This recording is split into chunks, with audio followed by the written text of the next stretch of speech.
comedia de los tontos. Ya comienza el circo pronto.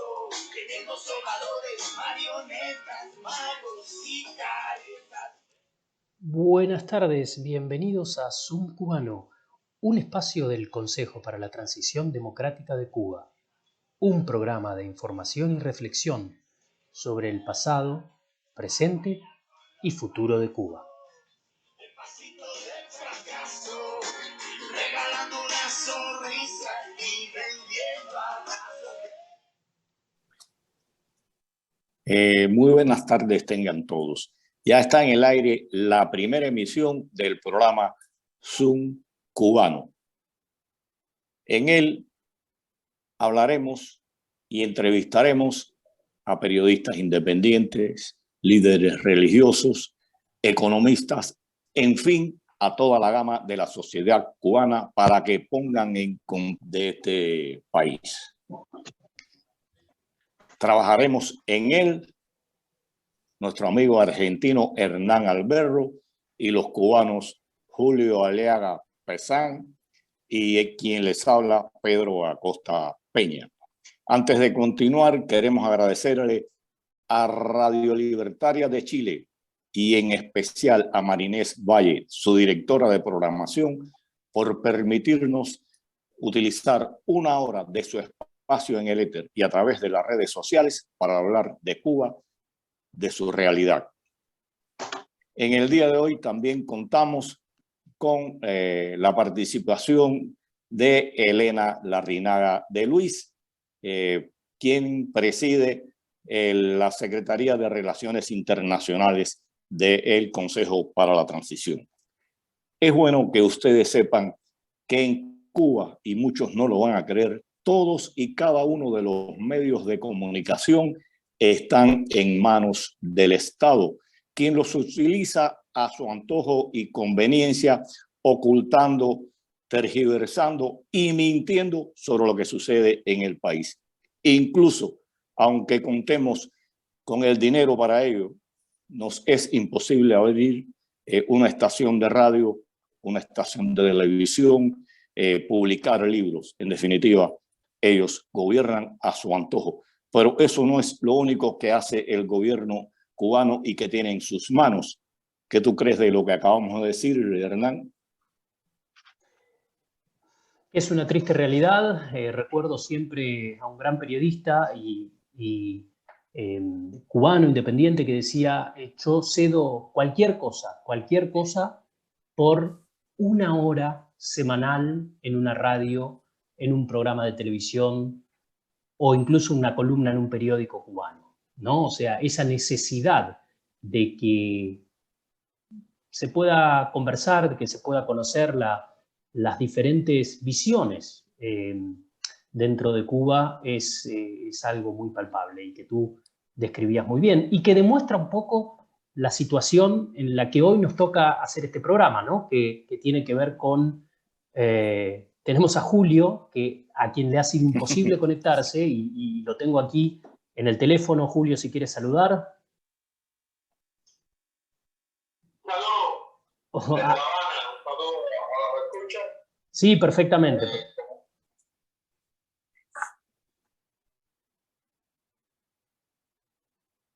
Perfectamente te escuchamos, Julio. La verdad es que, bueno, es una muestra más de las grandes dificultades con las que toca ejercer el periodismo en Cuba. Y entonces cada rendija, cada espacio, cada grieta que se genera, cada posibilidad que tienen los cubanos y que, bueno, en este caso yo estoy simplemente acompañando, tiene que ser aprovechada como este espacio, ¿cierto? Y por eso el agradecimiento para TPC Radio Libertaria que nos ha cedido el espacio, porque la verdad es que es necesario que se escuche, como decía Havel, la voz de los sin voz. Antes de darle la palabra para que Aleaga exprese su criterio, quiero decir que es muy importante también este espacio, porque hay que de una vez y por todas borrar esa falsa y edulcorada imagen que la izquierda latinoamericana ha dibujado del régimen cubano. Cuba no es ese paraíso que nos dibuja. Cuba se parece un poco más al infierno o al purgatorio, y este programa nos va a permitir que América Latina toda y América también conozca la realidad de este país. ¿Pudieras hablar al respecto de esto, amigo Julio?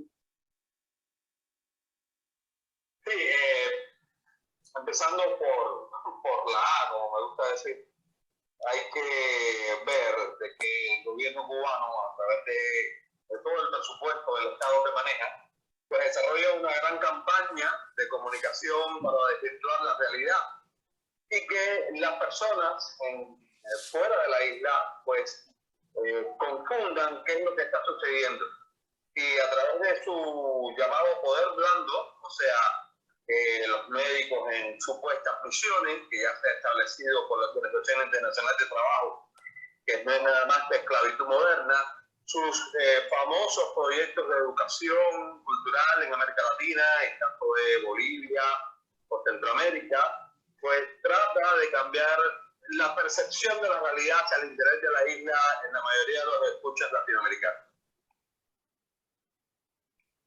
Bien, hay algo que queríamos hablar, y es que no solo el gobierno cubano tiene en sus manos todos los medios de comunicación, el gobierno tiene en sus manos al país. El Partido Comunista ha secuestrado a la isla y actúa a su antojo.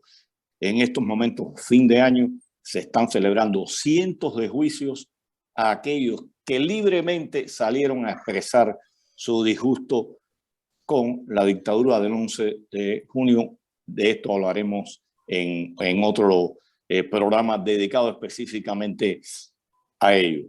Pero no es solo la comunicación, no es solo la prensa, la radio, es todo en general.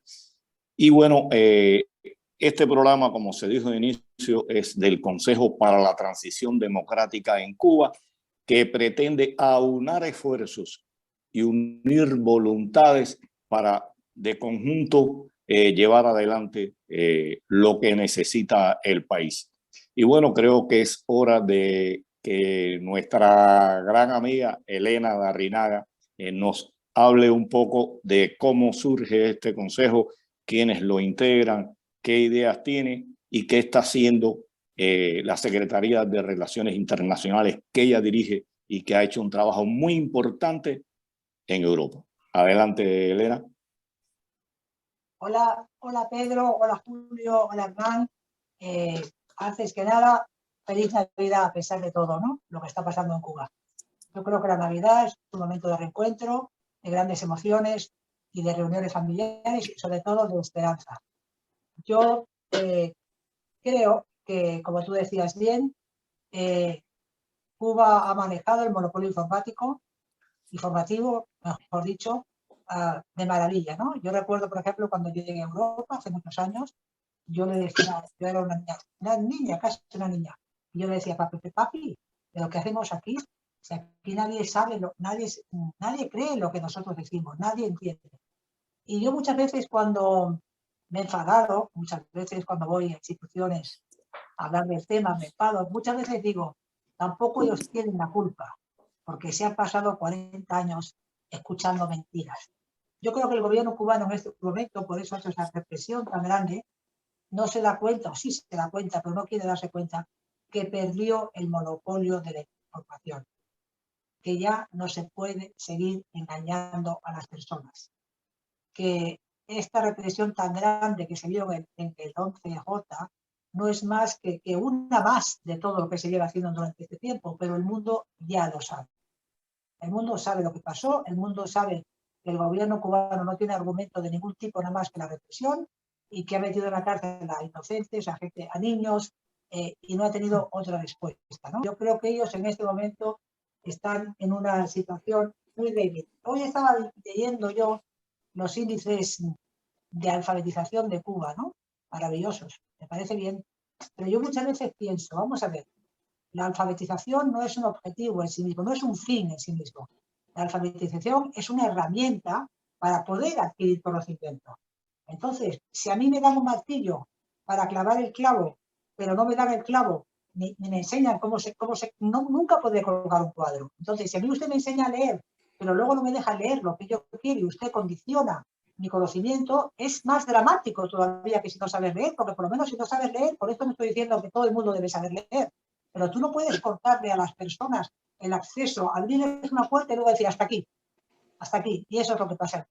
Hasta aquí, hasta donde a mí me interese y hasta donde yo quiera. Y cualquier cosa que sea, hablar de algo que a mí no me interesa, hablar de algo que yo no quiero, ¿no? Me recuerda a esos padres, tú sabes, yo he conocido muchos padres muy fuertes, ¿no? Y cuando los hijos les cuestionaban cosas, había padres de amigos míos que hasta sacaban un cinturón y digo, pero esto ¿cómo se come? Y esto es lo que pasa en Cuba. Desgraciadamente, el gobierno cubano es un gran maltratador. Yo siempre lo comparo, yo soy una mujer, tengo 7 hermanos, he vivido en una familia normal, soy la madre de familia, ¿qué quiero decir? Y me doy cuenta que lo chiquito es igual que lo grande. Un país que es una gran familia. Se supone que una familia es una familia que te acoge, que te ayuda. En este caso, la familia, el padre de familia es nuestro enemigo. Nos maltrata. Como el maltratador, cuando ustedes no se fijan cuando en la televisión sale alguien y dice, el vecino del cuarto ha matado a su mujer. Y el vecindario dice, ay, pero qué cosa tan extraña. Si era un hombre muy amable, si le regalaba a mi hijo un caramelo cuando iba para el colegio, si a mí me abría la puerta de la casa, nosotros vivimos ahí. Nosotros somos las mujeres maltratadas dentro de las casas. Y eso es lo que pasa con el pueblo cubano. Y yo tengo que decir que me gustaría, tú, Pedro, estabas hablando de la izquierda que no quiere perder, digamos, este símbolo, ¿no? Porque Cuba es un símbolo para una gran parte de la izquierda del mundo, ¿no? Que no quiere perder el símbolo. Pero yo siempre digo, y se lo digo a los socialistas europeos, no se equivoquen, no se alineen con ellos, ustedes no tienen nada que ver con ellos. Quítense eso de la cabeza, ¿no? Es muy difícil porque donde dije digo, es muy difícil, a la gente no le gusta, le cuesta mucho mirar, pero yo tengo que decir, por ejemplo, que aquí en Europa sí he encontrado ya un cambio sustancial sobre la opinión del régimen cubano. Yo creo que está en el punto más bajo de su credibilidad, siguen con su misma retórica antigua, no tienen ningún proyecto válido ni creíble para el país, y por eso nace el Consejo para la Transición, porque yo siempre explico que nosotros creamos esto entre todos por varias razones. Primera, porque la oposición cubana o la sociedad cubana tiene que demostrar al mundo que es capaz de institucionalizarse. O sea, que no son peones sueltos ni que están ahí trabajando, sino que se puede crear una institución sólida, que puede tener 35 y más, porque va creciendo organizaciones dentro del país, que cada uno conserva su agenda, que las personas tienen ideas de derecha, de izquierda, de centro, son creyentes o no lo son, no hay ningún tipo de discriminación, ni por credo, ni por raza, ni por orientación sexual, nada, porque eso es el país, es así, ese es nuestro país, y ese es el país que queremos. Y otra segunda cosa que a mí me gustaría dejar muy claro, que lo digo muy claro en los foros internacionales, nosotros no estamos trabajando para un sector de la nación, que es la que se ha atrevido a hablar. Estamos trabajando para toda la nación, para todo el pueblo cubano. Nosotros nunca le preguntaremos a nadie, ni usted qué piensa, ni usted a quién vota, ni usted en quién cree, ni usted a quién quiere. No vamos a preguntar nunca nada de eso. Nuestra idea es, aquí cada uno es un individuo que tiene derecho a pensar y a creer en lo que quiera, siempre y cuando respete la convivencia con los demás. Y todos juntos tendremos que construir el país, porque el país es de todos. El país no es solamente ni de la oposición, ni de la sociedad, ni del gobierno. El país es de todos. Y de la gente que está fuera, de la gente que está fuera de Cuba también, por razones obvias. Entonces, ahí es donde tenemos que encontrarnos todos juntos. Y estoy segura que en este 2022 nos encontraremos. Y a mí me gustaría mandar desde aquí un mensaje al gobierno cubano. No tengan miedo. Sabemos que están al límite de sus fuerzas. Sabemos que no tienen capacidad ni económica, ni política, ni personal, ni intelectual, ni digamos social para arreglar el país. Lo sabemos. Vamos a quitarnos ya la careta y vamos a conducir esto hacia donde tiene que ser, hacia un régimen de libertades, hacia una democracia donde todos quepamos y hacia una prosperidad de la que el pueblo cubano está tan necesitada. Este es el mensaje y que yo quiero que todos nuestros hermanos de América Latina entiendan y se solidaricen con nosotros, ¿no? Con todo el pueblo cubano que sufre, y que tengan en cuenta que no se puede apoyar a un gobierno que ha metido en la cárcel a más de 650 personas con unos juicios sumarísimos, sin respetar el debido proceso, por unas condenas de hasta 20 años por haber salido a la calle pacíficamente a pedir libertad. Es un atributo que nos corresponde a todos nosotros simplemente por ser seres humanos. Y eso es lo que hay. Y a mí no me gusta, y a nosotros no nos gusta hablar mal de nadie, ni criticar a nadie, ni es una cuestión personal. Yo, mira, aquí le quiero decir, si es que esto es una cuestión por demostración, no es una cuestión por ideología, ¿no? ¿Ustedes se acuerdan del Comecon? Europa, en la época que se creó el mercado común, hace tantísimos años, ¿no? La economía centralizada no funciona. El Comecon desapareció. Todos los países del este han tenido que abandonar esto porque esa no funciona, es que no funciona. Precisamente, Elena, no funciona. Precisamente, Elena, y perdón que te interrumpa, pero precisamente sobre ese punto, Julio quería hacerte una consulta. Julio, adelante. Sí, me parece que una de las grandes dudas que se hace cualquiera de los que escucha es que no existe un consenso internacional que Cuba sea una dictadura. Hay muchos gobiernos que en América Latina, no siendo específicamente de izquierda, pues apoyan a la dictadura en el ámbito diplomático, le dan su voto a nivel internacional, por no hablar de las islas cautivas, ¿no? Estas islas del Caribe, los pequeños paisillos del Caribe. Ahí no hay un consenso de que en Cuba hay una dictadura.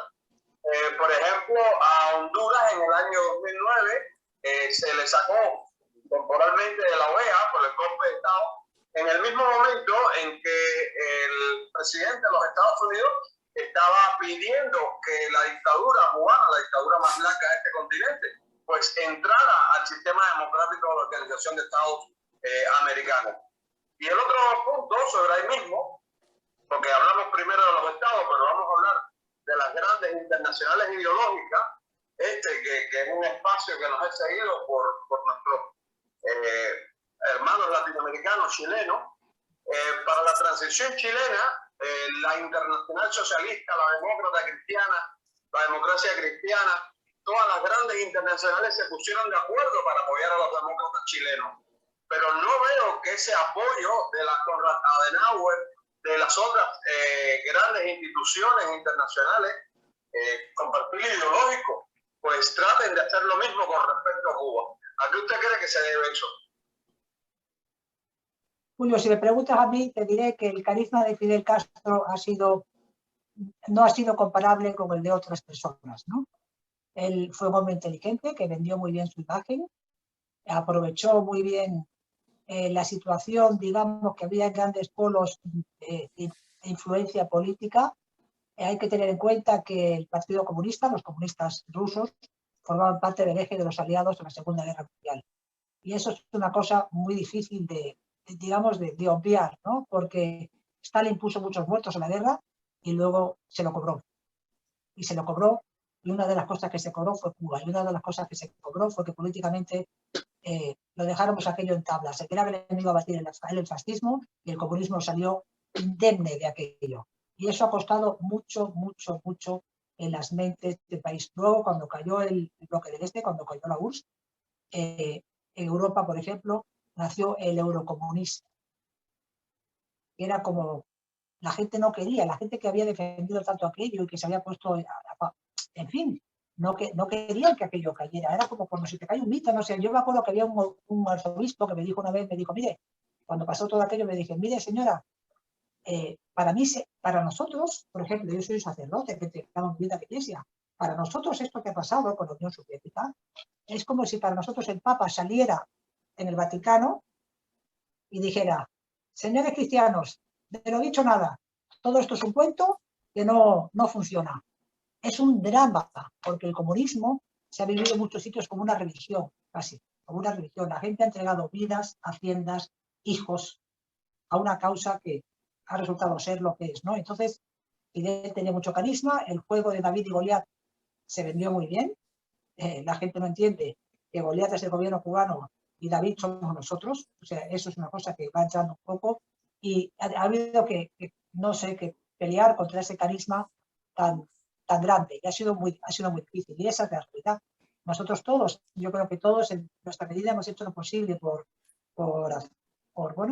intentar que esto no fuera así, pero ha sido muy difícil. Yo lo he vivido cuando salí de Cuba, y ha sido realmente difícil cambiar las mentes. Yo recuerdo cuando llegué aquí a España todavía, tenía que ir cada 6 meses a una comisaría a explicar qué hacía mi papá y por qué mi papá.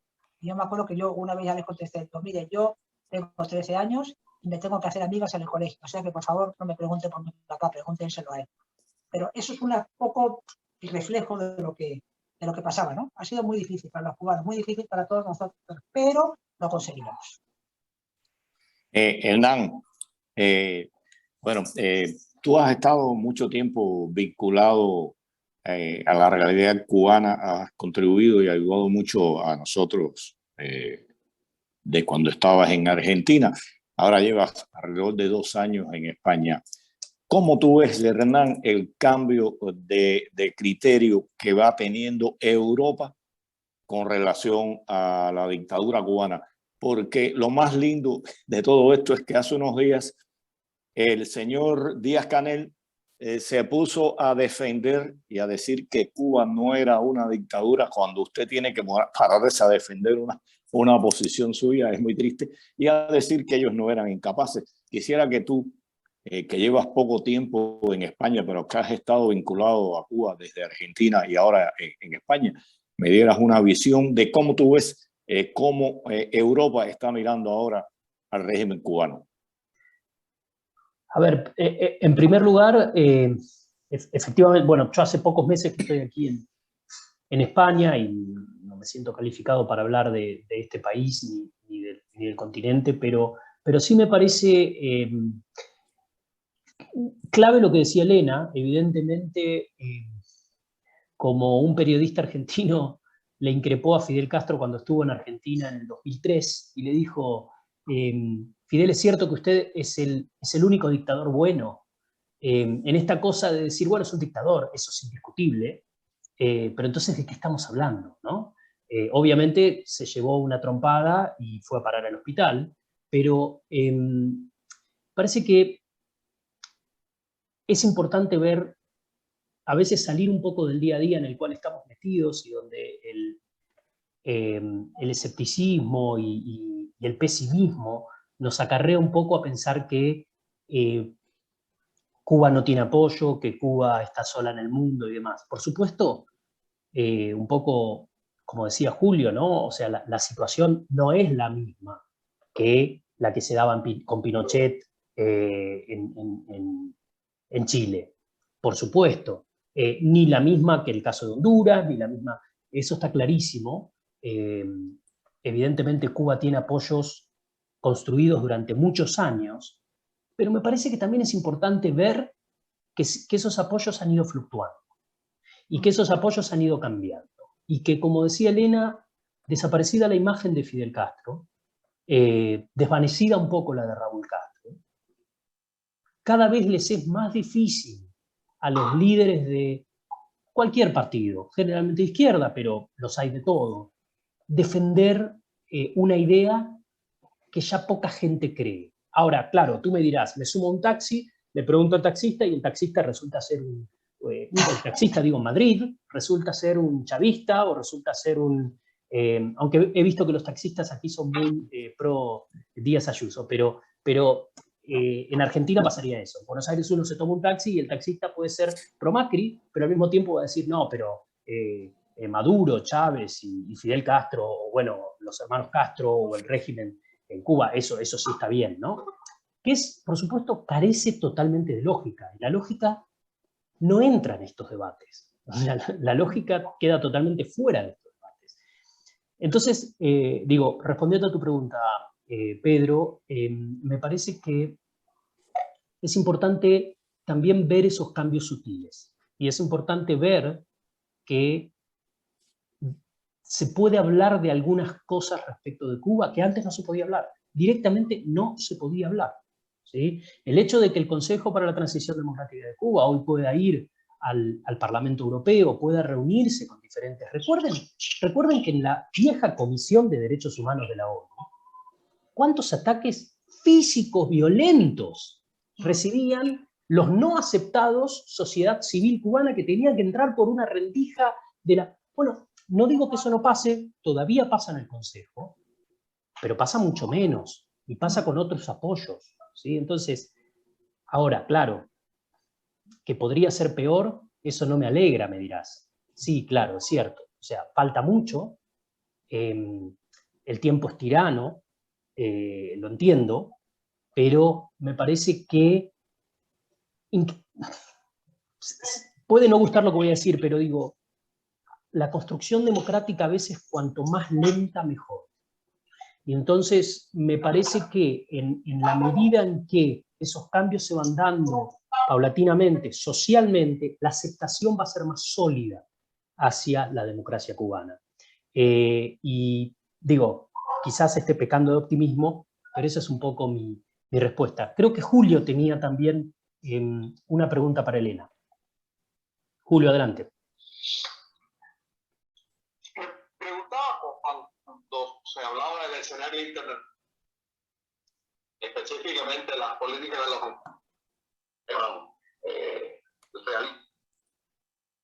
como político, Arco Norte, como Cuba, me parece que los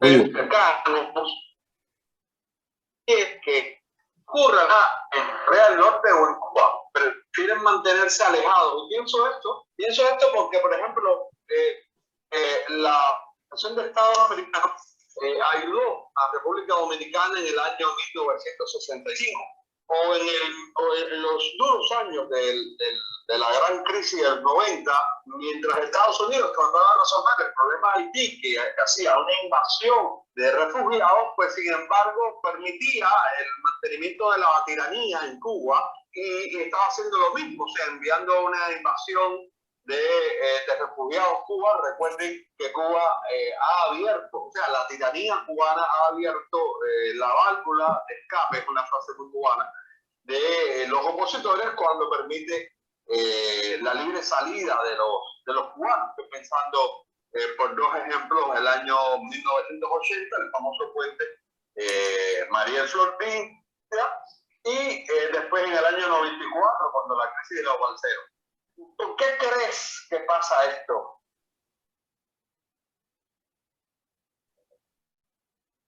Elena, la pregunta es para ti. ¿Por qué creo que pasa esto? En el sentido, hombre, yo creo que es que las relaciones internacionales y bilaterales son muy complicadas. Yo creo que digamos, la posición, me estás hablando de por qué admiten, o por qué sale la gente, o por qué los admiten, o por qué Estados Unidos tiene la política que tiene hacia Cuba, ¿no? O sea, hay varias cosas como mezcladas, ¿no? Yo creo que hay una cuestión. Primero, los países, hay que ser realistas, ¿no? Yo creo que los países, pasa aquí en España y pasa en muchos países y en Estados Unidos también. La política exterior se hace también pensando en política interior, ¿no? O sea, si tú tienes muchos votantes que exigen una serie de cosas, pues entonces tú las haces. Yo creo que yo he vivido muchos años en el exilio, y el vivir en el exilio es una cosa personalmente muy ambivalente, en el sentido de que, por supuesto, tú quieres que Cuba se democratice, que Cuba tire para adelante, entiendes que muchas veces es a causa de un sufrimiento horrible, pero tampoco quieres ser colaborador de ese sufrimiento. Entonces también presionas, por ejemplo, yo vi venir aquí a España muchísima gente al principio, cuando los americanos tenían cerrada la frontera, ¿no? Pasaron aquí en la década de los 70, pues pasarían a lo mejor en aquella época 200.000, 300.000 cubanos, que luego se iban todos para Estados Unidos, que es donde estaban sus familiares. Entonces, digamos, el gobierno cubano aprovecha esa, digamos, debilidad emocional, vamos a llamarla de alguna manera, que para mi gusto no es debilidad, es fortaleza emocional. Tú no puedes pensar, bueno, pues yo como estoy fuera, pues ya los que se han quedado dentro que se queden y que se fastidien, no, al contrario, lo que quieres es ayudarlos también en la medida de las cosas que tú puedas, ¿no? Entonces el gobierno cubano aprovechó muy bien eso para, digamos, satisfacer o tranquilizar a los que estaban fuera, que podían ayudar a sus familias, y a la vez también, digamos, que los gobiernos de turno también se ponían se ponían una medalla, ¿no? Porque cuando tú recibes a los inmigrantes del exterior, pues qué duda cabe que el gobierno que lo recibe queda como un gobierno humanitario, que abre las puertas. O sea, hay muchos, es muy difícil, yo creo que encajarlo solamente en una causa, ¿no? Yo creo que para el gobierno cubano era quitar presión cuando las cosas se ponían difíciles. Por otro lado, también le va en contra, porque cuanto menos población tienes, pues más débil es tu economía. Bueno, en fin, es que todo es muy complicado, pero yo creo que ahí se juntan varios elementos que son los que han contribuido a que esto fuera así, ¿no? Y sigue siendo, y seguirá siendo, hasta que esto no se resuelva. Por eso hay que resolver las cosas, porque un país no se resuelve con que la gente tenga que huir. No, las cosas no se resuelven así. Entonces, por eso estamos nosotros aquí, haciendo lo que podemos para que el sentido común impere. Hernán.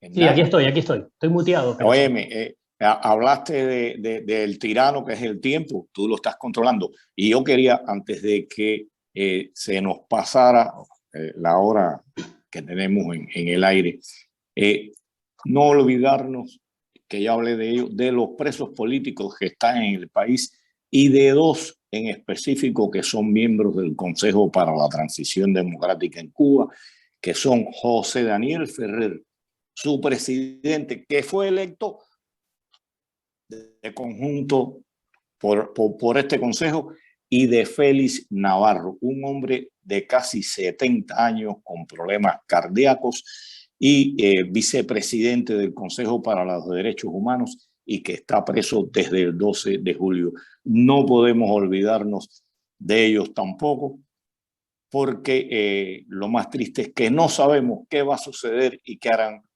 con estas dos personas, igual que con el resto de los cubanos que están detenidos. Y bueno, yo quería hablar un pequeño espacio. Este es el primer programa nuestro y el último del año. En el próximo vamos a hablar de un problema candente, la economía. Y quiero que en el momento en que haya que cerrar, vamos a ser caballerosos y que sea Elena quien despida el programa cuando toque el momento. Pedro, perdón, Sí, Elena, simplemente... No, que yo quería agradecerle a Pedro que haya mencionado el tema de Félix Navarro y de José Daniel, porque méritos no les faltan a ninguno de los dos, por supuesto, para ser el presidente, elegido por unanimidad, y Félix vicepresidente. Pero en la idea del Consejo, cuando se hizo esto también, fue dejar muy claro que nosotros somos deudores de los presos políticos cubanos, que tenemos que agradecerles su sacrificio, su entrega y su entereza, no solamente a ellos, sino a sus antecesores, a sus predecesores también, porque sin esas voces, sin esas personas, sin ese sacrificio, hubiera sido mucho más difícil mandar el mensaje. Y esa fue la idea de colocar a estas dos personas, y efectivamente, mire si teníamos razón, que en la primera que han podido se los han llevado a la cárcel, ¿no? Porque saben que son un referente, y desde aquí no solamente honrarlos a ellos dos, sino, como decimos, honrar a todos los presos políticos cubanos, de los cuales nos sentimos deudores. Muchas gracias, Pedro, por darme la opción de hablar de este tema, ¿no? Tan duro, tan triste y tan difícil. Y yo, antes de que cambiemos de tema, me pareció interesante, por supuesto, como siempre en el Consejo, recordar a los presos políticos, como tú decías, Elena, rendirles un homenaje, por supuesto, reconocer su valor, señalar su sufrimiento. Y me pregunto, me ha tocado hacer incidencia alguna vez, mantener reuniones o defender la causa de la libertad de Cuba en ámbitos hostiles. Y siempre recuerdo que una manera de zanjar un poco la discusión era hablar de los presos políticos, ¿no? Porque la discusión ideológica o la discusión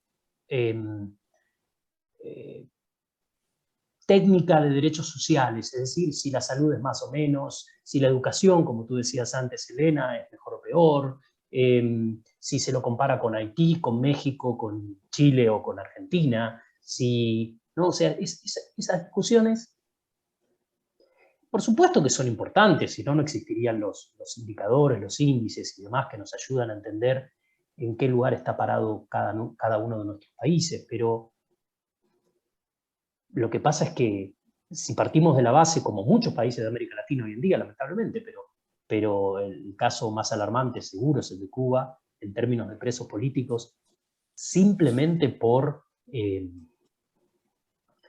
expresarse, ¿no? Simplemente por tratar de llevar adelante algún tipo de iniciativa alternativa al Estado. Ya ni siquiera, digo, en algún caso algo más parecido a un partido político, en algún caso simplemente una iniciativa social. Entonces, me preguntaba, Elena, ¿cuál es tu experiencia en ese sentido, ¿no? ¿Cómo te ha ido contando la historia de los presos políticos en los diferentes ámbitos de influencia a los que llega el Consejo a través tuyo? Mira, yo acabo de venir de Bruselas, en un viaje precisamente para hablar de este tema, y he encontrado mucha receptividad, muchísima receptividad, porque hay que plantearse el tema de Cuba. El tema de Cuba no es un tema ideológico, el tema de Cuba es un tema de derechos humanos. No estamos hablando de ideología, o sea, tenemos que dejar la ideología a una parte, ¿no? Que es lo que digo yo en los foros internacionales. Digo, mire, yo a usted me pregunto si usted es de izquierda, de derechas, verde, amarillo, no me interesa. No me interesa, usted puede ser lo que usted quiera. O sea, yo vengo aquí a hablar de derechos humanos, de los derechos que tienen unos ciudadanos, que está contemplada en la Declaración Universal de los Derechos Humanos, de la cual el gobierno cubano es signatario, de la cual todos estos países son signatarios, que forma parte de la Carta Magna de la Unión Europea, por ejemplo, hablando del ámbito donde yo más lo muevo, ¿no? Simplemente eso. Yo no quiero no estamos hablando de que la gente pueda vivir libremente, que la gente tiene derecho a pensar, a creer lo que la gente, derechos humanos. Entonces yo creo, esto lo dije también, estuve en el foro en Praga, en el foro 2000, y ustedes saben que siempre lo que nos echan en cara, digamos, la gente un poco, no que esté en contra de nosotros, pero bueno, que tampoco quiere que tengamos mucho éxito, ¿no? Siempre nos dicen, es que ustedes están todos muy divididos, es que ustedes tienen un discurso muy dividido. Yo siempre digo lo mismo, vamos a ver, señores, yo estoy aquí en un país democrático, ¿qué pasa? ¿Qué pasa? Que aquí no hay un solo partido, aquí hay muchos partidos, todo el mundo tiene un objetivo común, pero la manera de llegar es diferente según la ideología que usted contemple. Y luego otra cosa que les voy a decir también, digo, para mensaje desunido, el que tiene la comunidad internacional sobre Cuba. ¿Por qué todos los países del mundo que tienen unas constituciones democráticas no se juntan en un solo denunciante? Respetemos los derechos de los cubanos. Nada más. Nada más. No estamos hablando de un proyecto político HDX, de que sea, sino los derechos de un pueblo. Punto. Yo creo que ahí es donde debemos hacer entender a la gente que el Consejo no es ni de derechas, ni de izquierdas, ni de centro, ni de nada, ni de ricos, ni de pobres, ni de blancos, ni de negros, es de todos. Y que lo único que quiere es que en Cuba se defiendan los derechos humanos y haya una sociedad libre y justa para todos. Estamos ahí con problemas de comunicación con Julio, pero pensaba en lo que tú decías, Elena, y un poco una pregunta que me había planteado Julio en su momento, que tiene que ver con, a ver si la puedo poner bien, con la diversidad interna que tienen los estados, ¿no? Uno muchas veces, y tú lo decías recién, bien, ¿no? O sea, en República Checa o en España o donde fuera, digamos, hay una diversidad de partidos, diversidad de posturas y diversidad de esferas de influencia, ¿no? Recién Julio me decía, bueno, pero a ver, la realidad que cuenta Elena de cara a el Club de París condonando la deuda cubana, no hay mucha lógica. Y a mí siempre me gusta explicar, puedo estar equivocado, ¿no? Puede ser muy simplista lo mío, pero siempre me gusta pensar en las complejidades de los países, ¿no? Las complejidades de los estados. Sobre todo, y esto es algo que mucho le marco a mis amigos cubanos, sobre todo, por supuesto, en los estados democráticos.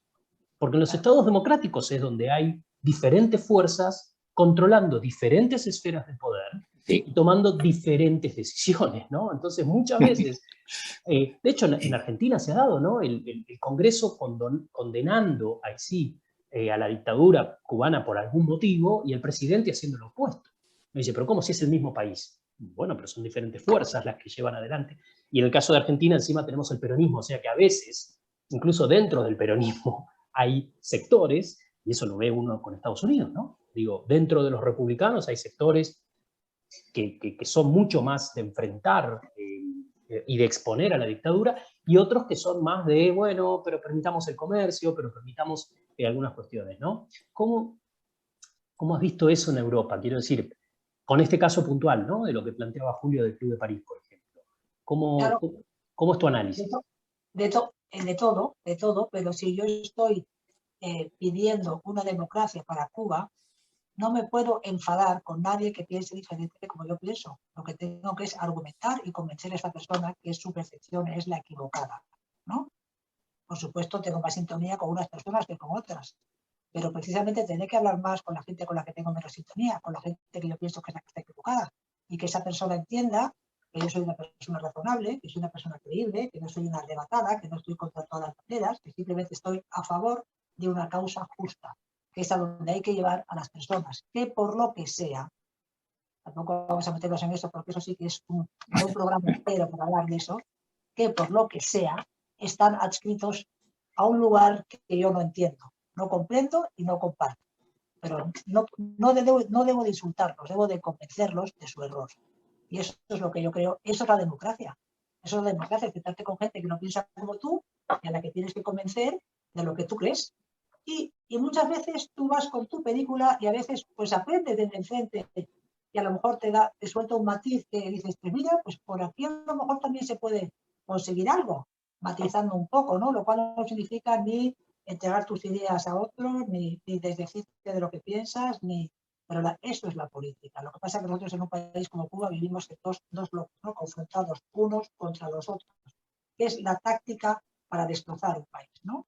Que es la táctica que se intenta emplear en muchos más países del mundo entero, ¿no? Es una táctica. Entonces yo creo que nosotros mismos debemos de huir de eso y no considerar a la persona que no piensa como nosotros, no verla como un enemigo. Yo es lo que procuro hacer, verla como un adversario político o verla como una persona equivocada, porque eso te permite tener más serenidad para exponer tus ideas, ¿no? Para exponer lo que tú crees, porque cuando te alteras, probablemente el mensaje que mandes es el equivocado, porque pierdes tu talante conciliador, pierdes un poco el serio y la emoción te puede. Yo creo que nosotros, desgraciadamente, tenemos que huir de eso. Lo tenemos muy difícil porque la imagen que ha querido dar el gobierno cubano de todos nosotros es que somos unos radicales, unos arrebatados, y tenemos que trabajar en contra de eso. Tenemos muchas cosas en contra, pero tenemos que ser conscientes y no deprimirnos por eso, sino ser más fuertes y trabajar más y lograr convencer y ser personas creíbles para los que tenemos enfrente, que nos consideran, no te voy a decir enemigos, pero nos consideran, ay, estos tíos que pesados que siempre están aquí metiéndonos la cuchara, con lo tranquilos que nosotros vivíamos adorando al ser y adorando a Fidel, que era muy fácil todo, ¿sabes? Y era maravilloso. Mira, yo me acuerdo todavía por un poco relajar un poco esta cuestión tan triste, ¿no? Yo me acuerdo, yo estaba aquí en un viaje que hizo Fidel hace mucho tiempo.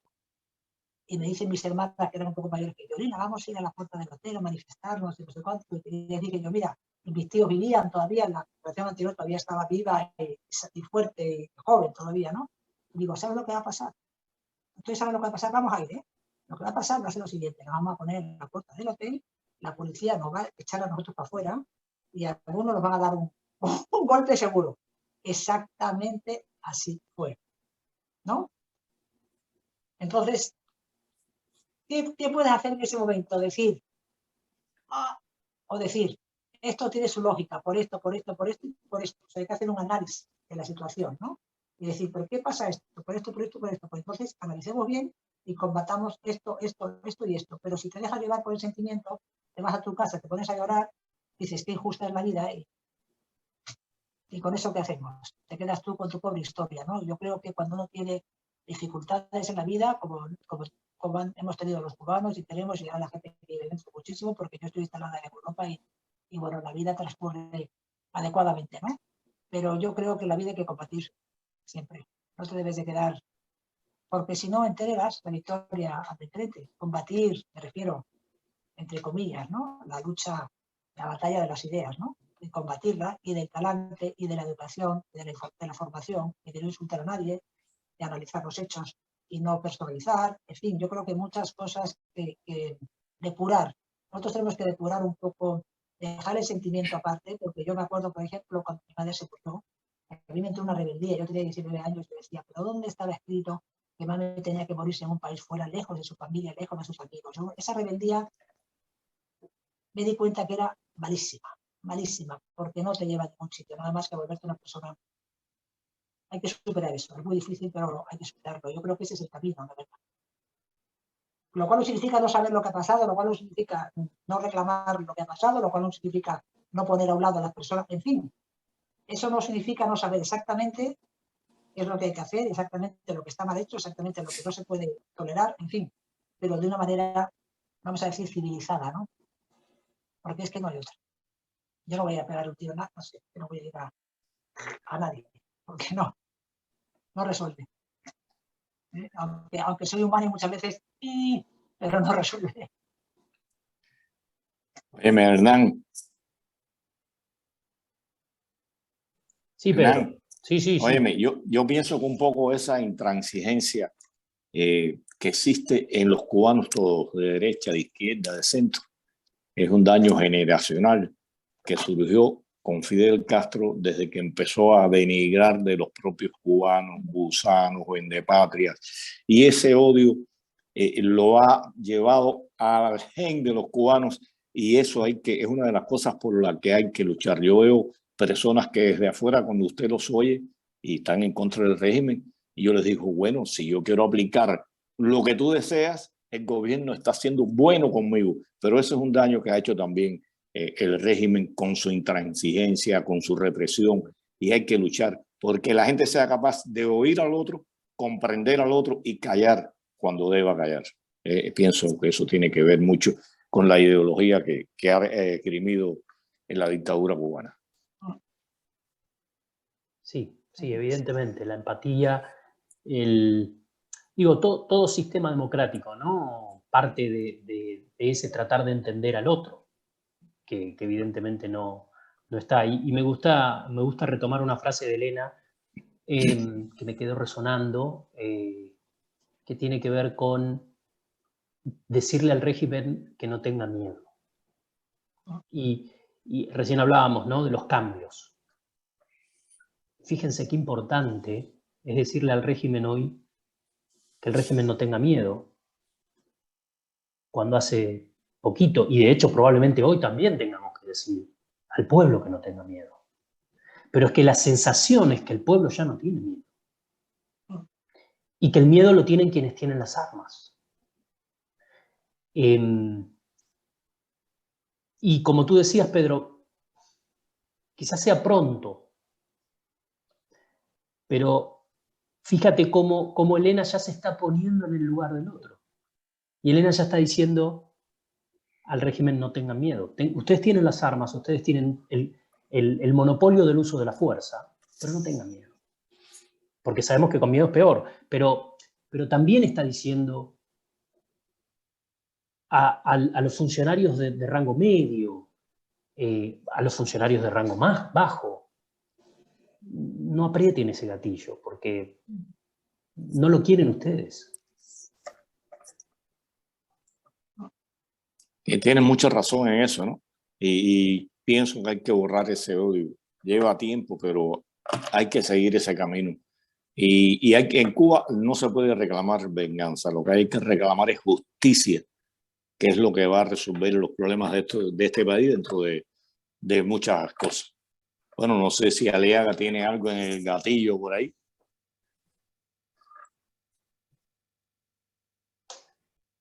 Primero voy a verificar que siga en línea.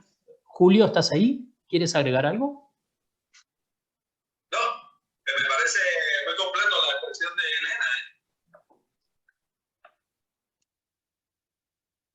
Buenísimo, buenísimo. Pedro, tú ibas en un momento me pareció cambiar de tema y justo cuando planteaste los presos políticos nos fuimos para ese lado. Tenemos todavía 10 minutos de programa, así que si quieres... Mira, hablamos de presos políticos y hoy por diferentes razones la persona que debió hablar sobre la violencia que existe sobre la mujer en Cuba no está presente. Pero voy a referirme al ámbito de la oposición. En las mujeres en Cuba, las mujeres cubanas que están enfrentando al régimen son las más reprimidas.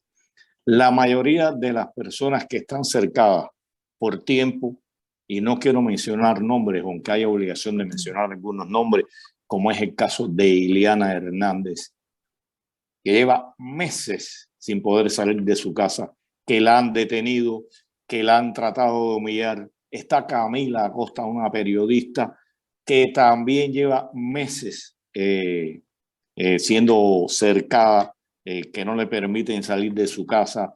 Está María Matienzo, mujeres que han sido obligadas a irse del país. Y eso es una forma de violencia y eso refleja lo que lleva implícito el régimen, la violencia sobre la mujer. Se ensañan con la mujer y en Cuba, no puedo hablar del tema porque no soy especialista, pero en Cuba en lo que va de año hay más de 30 y tantos feminicidios y el gobierno actúa de manera muy lenta, no cree muchas veces lo que dice la mujer y bueno, como te decía, el reflejo está que cuando hacemos un análisis de los más reprimidos dentro de la oposición, el 90% son mujeres. Y es un tema importante de lo que está sucediendo en el país. Sí, y sí, es valioso bueno, lo que dices en estos tiempos de reivindicación justa de los derechos femeninos y de la igualdad, cómo regímenes que se arrogan como el monopolio de la igualdad, directamente no registran. Digo, tú hablabas de los feminicidios, que son un concepto y un fenómeno bastante reciente en todo el mundo, y que por supuesto el Código Penal cubano no registra para nada. O sea, no existe como concepto, corríjame si me equivoco, pero no existe, no hay estadísticas, no hay estudios oficiales. Los datos que uno logra recabar tienen que ver con lo que uno encuentra en la prensa o con la poca información que llega a la prensa y con alguna información extraoficial que circula. Pero la verdad es que, a ver, de nuevo, ¿no? Volviendo a la cuestión de cómo se ejercen los derechos y las igualdades en Cuba, claramente eso es un déficit fenomenal por parte del régimen, ¿cierto, Elena? Sí, mira, ya sabes que yo también formo parte de la Red Femenina de Cuba, que se dedica un poco a este tema, un poco bastante a este tema, ¿no? Y yo quería decir varias cosas. Primero, Cuba es el único país de todo el hemisferio occidental que no tiene tipificada como delito la ley de la violencia de género. El único, el único. Eso es una cosa que hay que dejarla, que yo creo que hay que dejarla muy clara.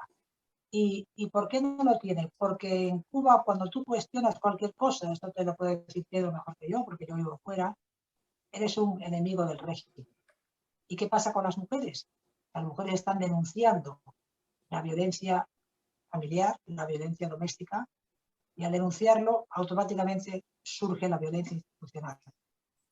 Tremenda. Mira, ahora en noviembre, con todo este lío que hubo, las mujeres me decían, Elena, salimos a llevar a los niños al colegio y tenemos en las puertas de nuestras casas policías con palos, disuasorio, para que nuestros niños lloren, no quieran ir al colegio, las familias nos culpabilicen a nosotros digamos, del desaguisado familiar que se organiza por o sea, es terrible lo que está pasando con las mujeres. Y porque ellos saben, yo siempre digo que en las casas todo se cuece en las cocinas, ¿no? La cocina de la casa es como donde todo se habla, ¿no?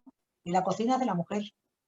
Y la mujer es la madre de esos hijos jóvenes que salen a la calle. Y cuando pasó la OCJ, las madres, que hablé con muchas de ellas, me dijeron, mira, Elena, nosotros les hemos dicho a nuestros hijos, salgan, aún sabiendo lo que va a pasar, porque nosotras no hemos podido darles un mundo mejor. Es horrible la tragedia personal que viven las mujeres en Cuba, porque por supuesto, la violencia doméstica funciona con total impunidad. Las familias muchas veces y las propias mujeres no quieren denunciarlo porque se sienten como sucias, ¿no? Como si, o sea, se sienten como culpables de una situación. Al gobierno no le interesa que esto se sepa. Mira, yo estuve presentando hace como un año y pico, justo un poquito antes de la pandemia, una ley de violencia de género, que hicimos la Red Femenina, la Alianza por la Inclusión, varias organizaciones cubanas, la pusimos ahí encima de la mesa y me decían en la Comisión de Derechos Humanos, pero estos señores de Cuba no se dan cuenta que este es un problema internacional, que pasa en todas partes. Pero ¿por qué se empeñan en negarlo? Digo, porque ellos son así, lo niegan todo. Y esto, que es una cosa tan evidente, me decían, pero es que esto no tiene ningún sentido. Por eso te quiero decir que cuando yo hablo de que ellos han perdido, digamos, ya el monopolio de la información, afortunadamente estas cosas llegan. Las cosas llegan y nosotros tenemos abiertos los canales con la comunidad internacional para que sepan exactamente todo lo que pasa. Y el tema de las mujeres lo tenemos muy, muy presente. Pero la brutalidad de las muertes de las mujeres en Cuba es terrible. La hazaña con que muchas de ellas mueren es terrible. Yo lo achaco también a la situación que vive el país, ¿no? Que también agrava, ¿no? Agrava también. Hoy, por ejemplo, yo venía caminando por la calle y vi una bronca entre un señor que conducía un taxi y otro señor, una cosa que yo no había visto en España hace mucho tiempo. Por supuesto, esto es una derivada de la situación personal que se vive, de COVID, de los confinamientos, de todo esto tan difícil, ¿no? Pero en Cuba, con la situación además que hay, que no es la que hay aquí, a mí me extraña el ensañamiento y la violencia con que se mata. Es como si descargaran 8 puñaladas, 10 puñaladas, una cosa como, así como sádica, ¿no? Como sádica, terrible, terrible, y no hay ningún apoyo institucional, el gobierno mira para otro lado, no quiere saber nada, y esto es un problema de todos. Si el gobierno no se pone a disposición de esto, será imposible arreglarlo ni mejorarlo. Y si la situación del país empeora, que es hacia lo que va, pues será más grave todavía, ¿no? Es muy difícil. Pero las mujeres están teniendo un valor increíble en Cuba y una fortaleza y una firmeza increíble, porque como decía Pedro, todas estas periodistas viven en sus casas encerradas, en arresto domiciliario así oculto, o sea, no sin declarar, pero es un arresto domiciliario lo que se dice en Cuba. Pero sin definir, lo que ellos no quieren definirlo, pero eso es. Sí. Casi diría es un secuestro domiciliario, ¿no? O sea, un arresto debiera seguir cierto procedimiento. Claro. Evidentemente es un tema, como tú dices, fundamental, central, y no sé, Pedro, si estás de acuerdo, pero que amerita seguramente un programa dedicado a ello, ¿no? Hoy tenemos que estar cerrando, así que, Pedro, te dejo ahí la palabra de cierre. Bueno, como les decía, este es el primer programa nuestro y el último del año. Y bueno, convocarlos al próximo programa donde estaremos hablando de economía. Pensamos que será un debate importante. Uno de los problemas más serios que tiene el país es la economía, el desastre que existe en la economía cubana. Y bueno, estamos a fin de año y quería, en nombre nuestro y del Consejo, felicitar a los radioescuchas y al pueblo de Cuba y América Latina en general, y que el 2022 nos depare libertad, democracia y felicidad. Muchas gracias, Pedro. Muchas gracias. Muchas gracias, Pedro. Un saludo a todos. Elena, no sé si querías también cerrar con algún mensaje. Bueno, yo siempre mandar un mensaje de optimismo, ¿no? Las cosas cuestan esfuerzo, pero al final se consiguen. Yo creo que Cuba, como nunca, está en ese momento. Tenemos que ser inteligentes, trabajar todos juntos, no dejar ningún área desabastecida y mandar los mensajes adecuados al interior del país y al exterior del país, porque estos procesos que son complicados necesitan apoyos y nosotros los necesitamos también. Por eso desde aquí pedimos ayuda a la comunidad internacional y a todas esas organizaciones que tanto apoyaron en otros países, pero cuando llegó la transición política, pero que previo a que aquello pasara no se veía que iban a apoyar. ¿Sabes lo que? Eso de repente un día surge, ¿no? Por eso está en nuestras manos, el destino está en nuestras manos. Tenemos que trabajarlo bien para que se nos sube la fe. O sea que, y muchísimas gracias a Radio Chile, muchísimas gracias a María Inés, porque de verdad que abrir una ventana al mundo, al pueblo cubano, es una cosa importantísima y ha sido tan necesaria, que a mí me parece increíble. Para mí esto ha sido el regalo de 2021. Ha sido mi regalo de Navidad. Queda entonces hecha la invitación para el próximo martes a la misma hora y por el mismo canal.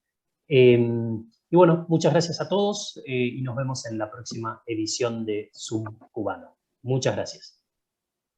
Adiós, Hernán. Adiós, Julio.